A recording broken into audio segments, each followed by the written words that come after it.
assim como estás para adorar.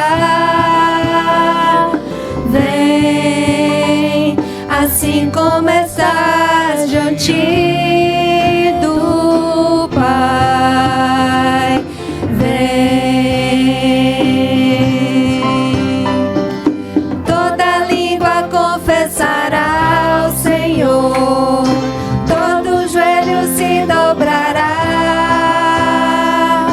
Mas aquele que a ti escolher o tesouro maior terá. Toda língua confessará ao Senhor, todo joelho se dobrará. Mas aquele que a ti escolher o tesouro maior terá. Vem, esta é a hora da adoração.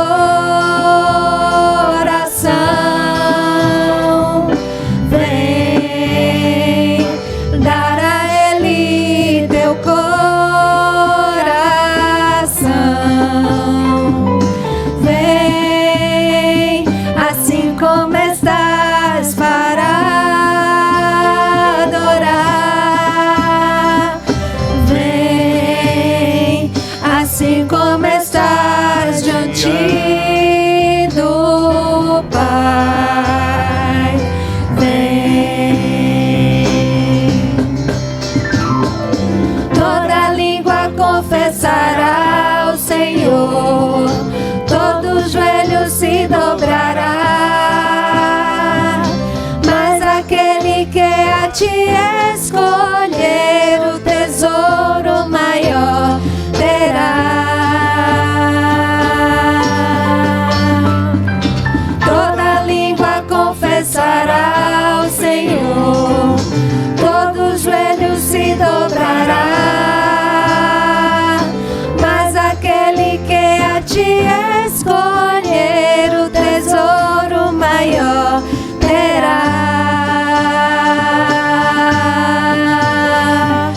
Vem, vem, vem.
está presente para consolar.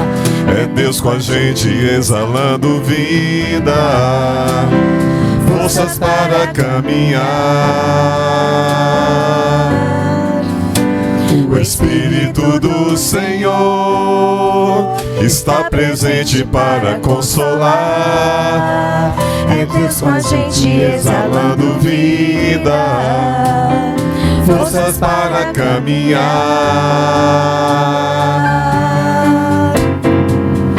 Ele nos ungiu para pregar libertação e quebrar cadeias para restaurar o coração e anunciar o ano aceitável do Senhor,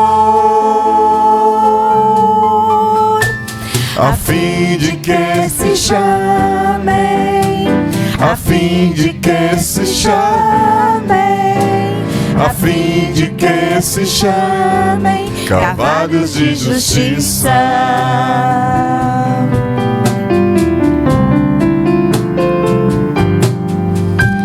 O Espírito do Senhor está presente para consolar. É Deus com a gente exalando vida, forças para caminhar. O Espírito do Senhor está presente para consolar. É Deus com a gente exalando vida, forças para caminhar.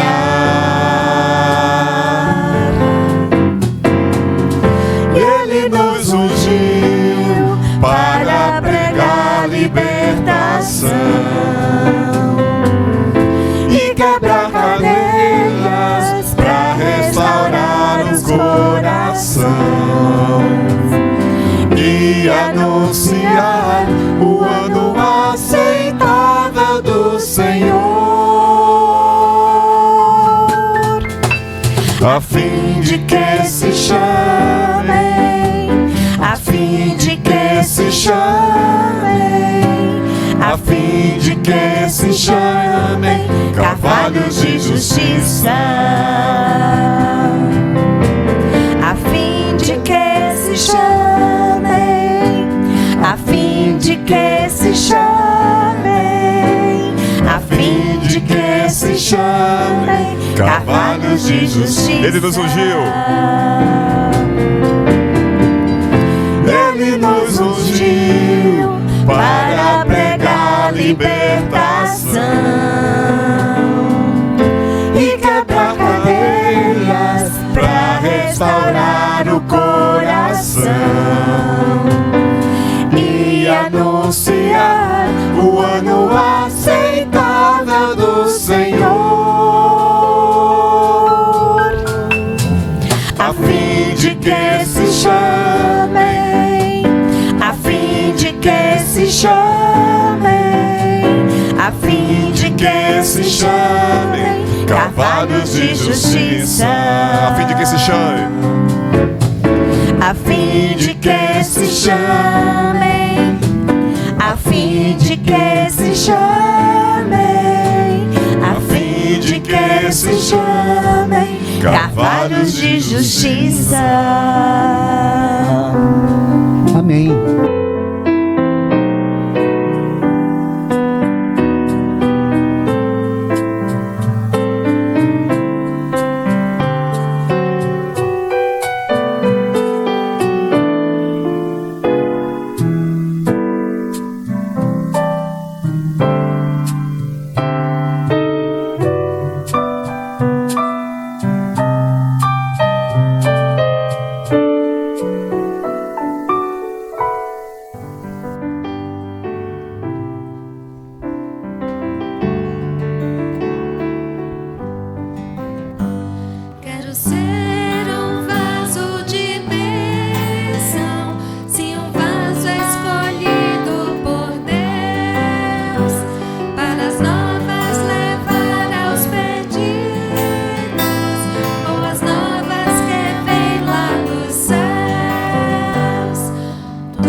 te turbe, pois tudo passa, a paciência tudo alcança, nada te espante.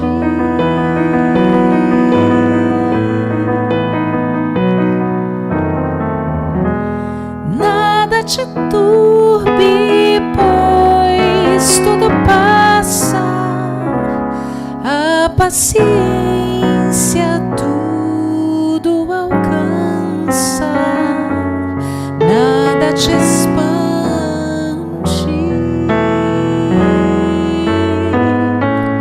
Quem tem a Deus, quem tem a Deus, nada lhe falta, nada lhe falta, só Deus é o bastante.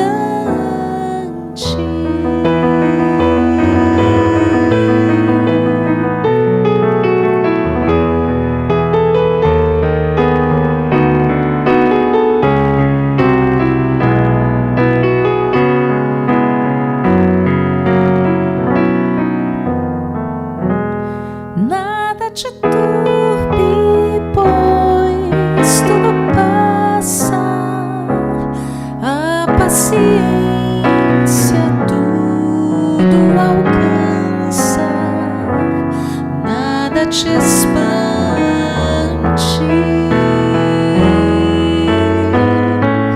Quem tem a Deus, quem tem a Deus, nada lhe falta, nada lhe falta, só Deus é o bastante.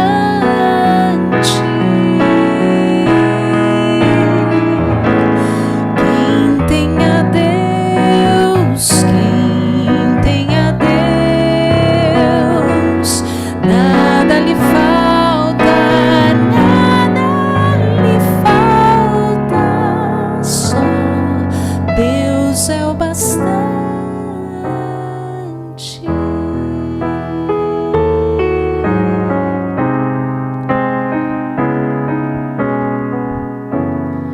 Deus é o bastante.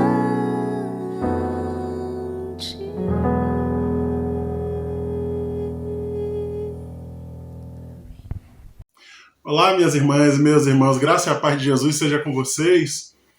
Eu queria aproveitar esse momento aqui em que nós estamos vivendo, né, de festejos juninos aqui no nosso Nordeste, em que a memória de João Batista é tão lembrada, para refletir com vocês uma afirmação famosa do João Batista, que está registrada lá em João, capítulo 3, o verso 30, que com certeza você conhece, que diz assim: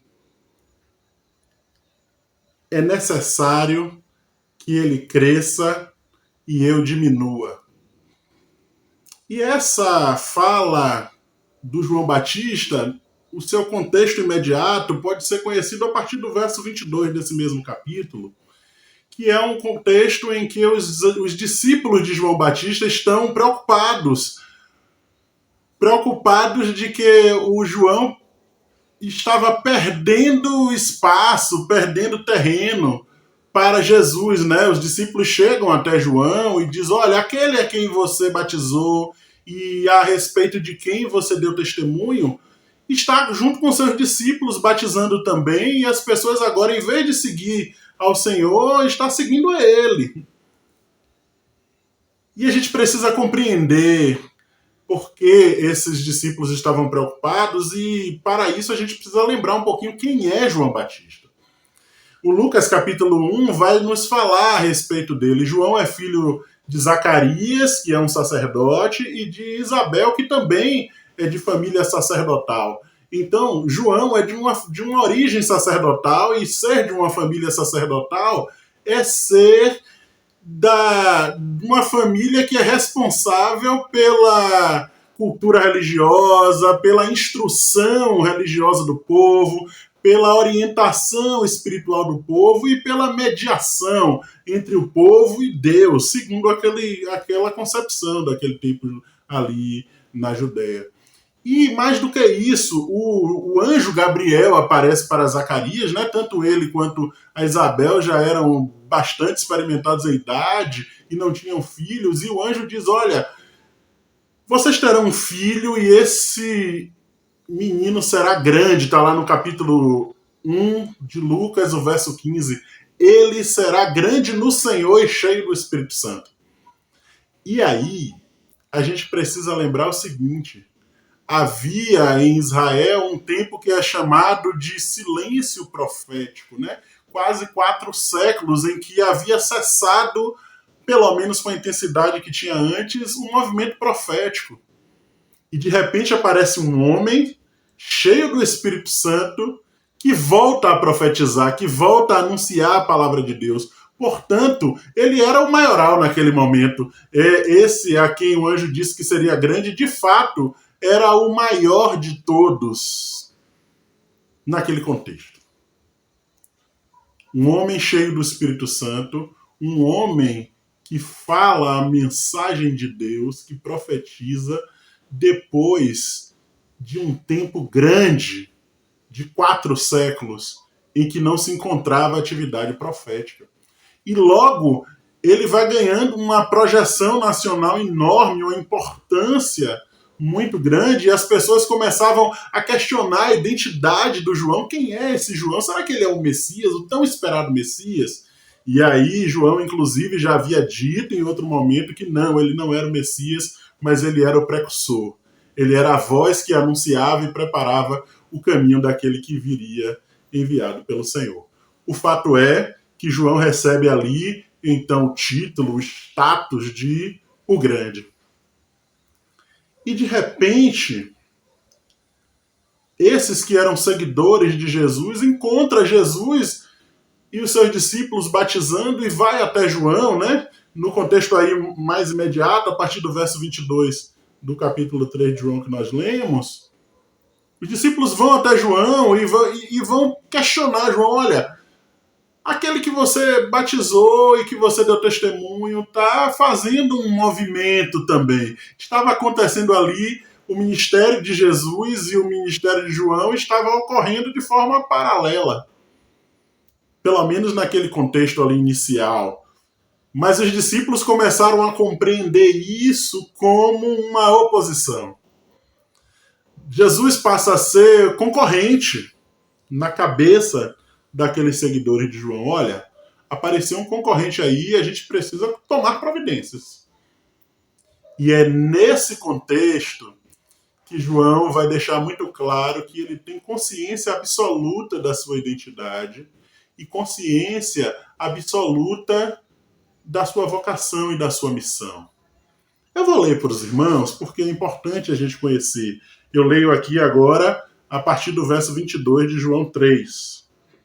Diz assim o texto: depois disso, Jesus foi com os seus discípulos para a terra da Judéia, onde passou algum tempo com eles e batizava. João também estava batizando em Enom, perto de Salim, porque havia ali muitas águas, e o povo vinha para ser batizado. Isto se deu antes de João ser preso. Surgiu uma discussão entre alguns discípulos de João e um certo judeu, provavelmente Jesus, a respeito da purificação cerimonial. Eles se dirigiram a João e lhe disseram: Mestre, aquele homem que estava contigo no outro lado do Jordão, do qual testemunhaste, está batizando e todos estão se dirigindo a ele. A isso Jesus respondeu. João, desculpe. João respondeu: uma pessoa só pode receber o que lhe é dado dos céus. Vocês mesmos são testemunhas de que eu disse: eu não sou o Cristo, mas sou aquele que foi enviado adiante dele. A noiva pertence ao noivo. O amigo que presta serviço ao noivo e que o atende e o ouve, enche-se de alegria quando ouve a voz do noivo. Esta é a minha alegria que agora se completa. É necessário que ele cresça e que eu diminua. João abre mão dessa pretensão de grandeza. João atribui àquele a quem é de fato e de direito esse status. O grande é ele, não sou eu. Eu tenho consciência da minha vocação, eu tenho consciência da minha missão, e a minha missão é apontar para ele. E a maior alegria da minha vida é que vocês olhem, não apenas vocês, os meus discípulos, mas todos os que me ouvirem, olhem para ele, não para mim. E aí João, inclusive, usa aí a metáfora do amigo do noivo, né? Naquela cultura judaica, essa era uma coisa comum. Quando havia de ter um casamento, o esperado, diferente da nossa cultura, né? Que a grande esperada é a noiva, naquela cultura judaica, o grande esperado é o noivo. Então, o que é que o noivo faz? Pega um amigo de confiança, que é uma espécie de padrinho, né? E diz, olha, vai lá, prepara tudo, organiza tudo, até a minha chegada. Então, enquanto está havendo os preparativos, até inclusive a chegada dos primeiros convidados, a figura ali de grande proeminência é o amigo do noivo que está organizando tudo para que a festa seja plena, seja bela, tudo dê certo. Mas quando o amigo ouve a voz do noivo que vai chegando de longe, junto com todo um cerimonial, ele fica completamente feliz e diz, agora eu saio de cena, e que entra em cena é o noivo, porque essa festa existe para ele. E é isso que João está dizendo para os seus discípulos, olha, eu não estou preocupado, muito pelo contrário, eu estou reconhecendo que a minha missão se cumpre, que o noivo chegou, e o que importa é que ele, Jesus, esteja no centro de todas as atenções. Então João mostra ali um desapego do poder e uma humildade importante. E isso é fundamental, aliás, na nossa teologia. A história da queda, a doutrina da queda da humanidade é justamente o momento em que o ser humano quer ser um ego absoluto, ele quer se absolutizar, ele quer ser como Deus. Querer ser alguém que alcançou a grandeza e a divindade é uma queda. E João renuncia a esse desejo de grandeza e diz, olha, presta atenção, o único que é grande de fato é exatamente Jesus o Cristo. Importa que ele cresça e que eu diminua. Importa que ele seja o centro.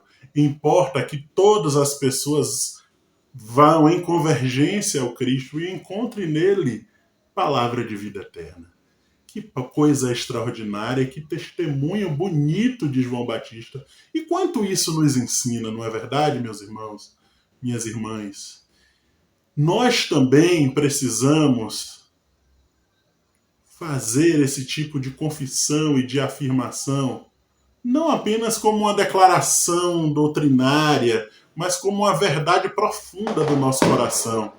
O que importa é que Jesus cresça, e para que isso aconteça, eu preciso me esvaziar de mim mesmo, do meu ego, da minha pretensão de superioridade. E é esse desapego que nos conduz ao discipulado. É o desapego da pretensão de ser o centro, de ser o senhor da nossa própria história, ou de fazer com que outras pessoas foquem em nós, que faz com que nós tenhamos atenção para Jesus e nós apontemos para Jesus, porque esse é o nosso chamado. É preciso fortalecer o discipulado. E outra coisa que é muito importante é reconhecer que isso é processo. O apóstolo Paulo diz isso de outra forma. O apóstolo Paulo vai dizer assim, olha, lá em Gálatas capítulo 4, verso 19, meus filhinhos, pelos quais sinto dores de parto, até que Cristo seja formado em vós. É uma outra forma de se dizer, importa que ele, Cristo, cresça e que eu diminua. O processo de formação da nossa identidade, do nosso caráter, do nosso jeito de ser gente, passa pela formação de Cristo em nós, que é dinâmica, que é constante, até que cheguemos à estatura de varão perfeito, como nos diz as Escrituras, e isso certamente só vai acontecer na eternidade. Mas precisamos santificar Cristo em nossos corações e deixar-nos transformar pela renovação do nosso entendimento. Nós somos convidados a fazer a mesma afirmação de fé que João Batista fez. Importa que eu diminua e que Cristo cresça. Mas o que é fundamental nisso é reconhecer que o Evangelho não nos convida apenas para fazer declarações.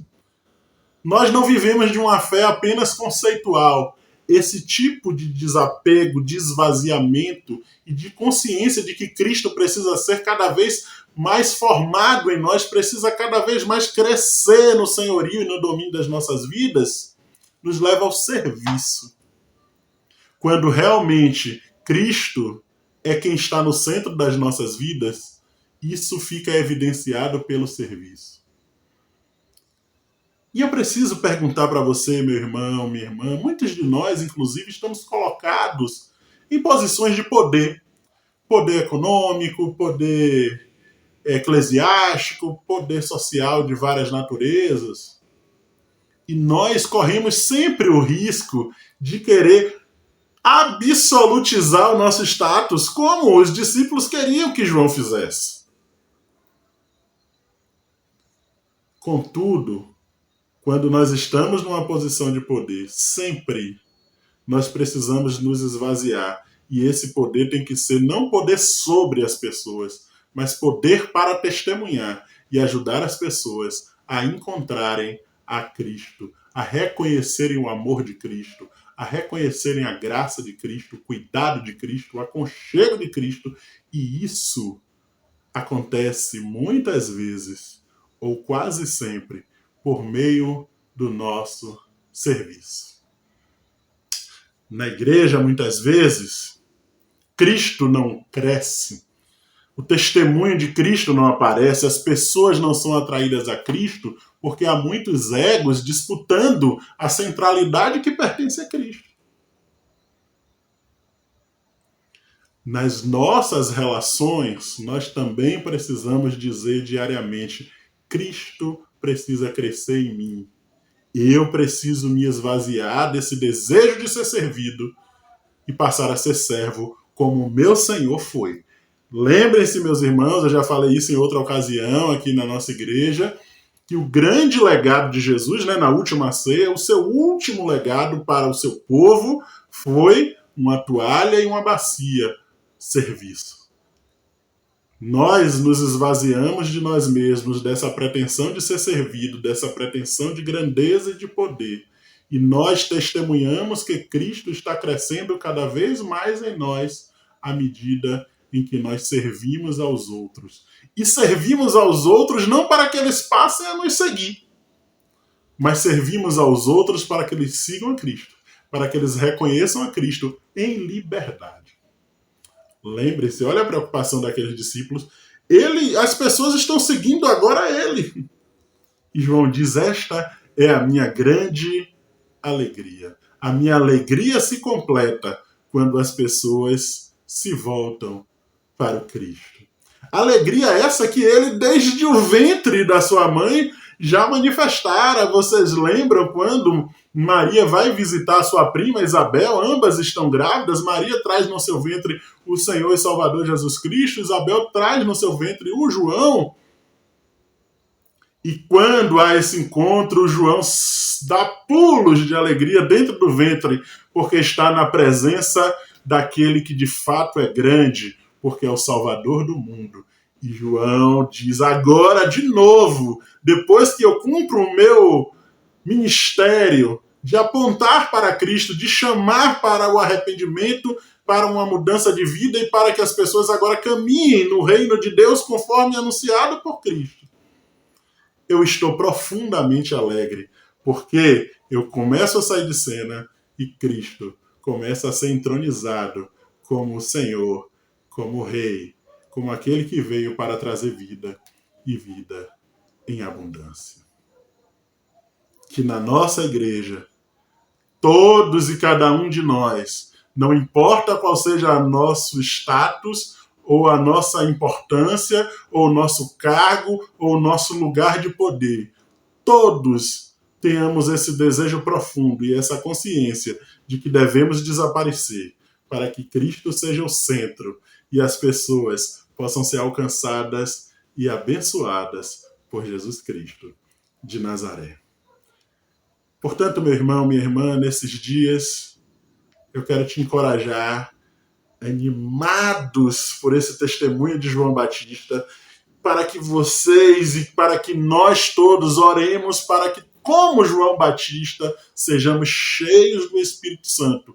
E essa evidência do Espírito Santo agindo em nós fique perceptível pelo nosso gesto de desapego, de humildade, de consciência de qual é o nosso lugar na missão e de completo desapego ao desejo de poder e com um desejo profundo de que Cristo cresça, que nesta igreja todos estejam num só propósito, de que ao esvaziar-nos a nós mesmos, sejamos cheios do Espírito de Cristo e Cristo seja o centro e o Senhor da nossa igreja, da nossa vida, para a glória dele mesmo.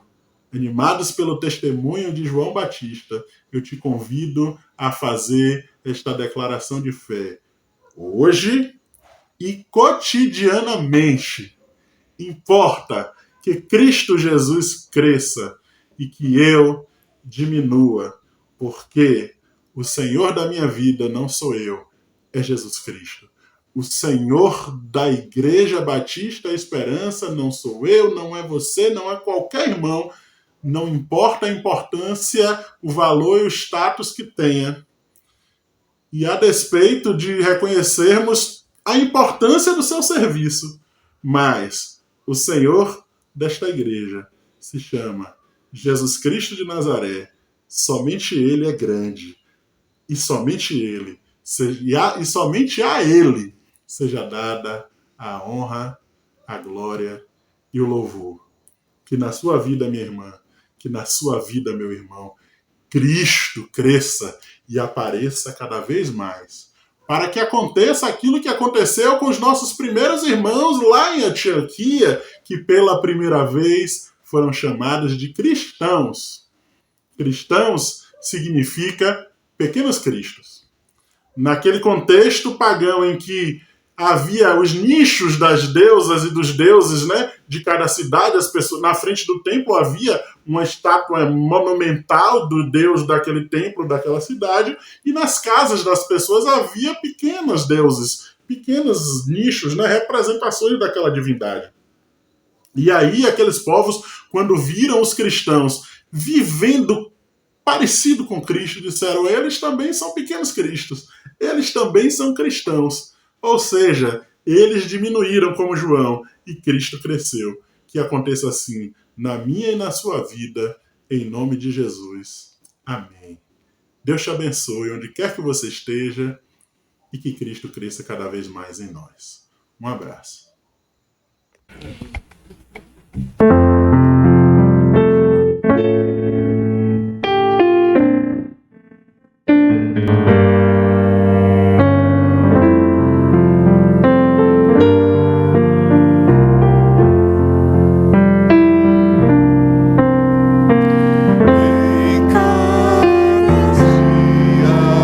Senhor, te buscar.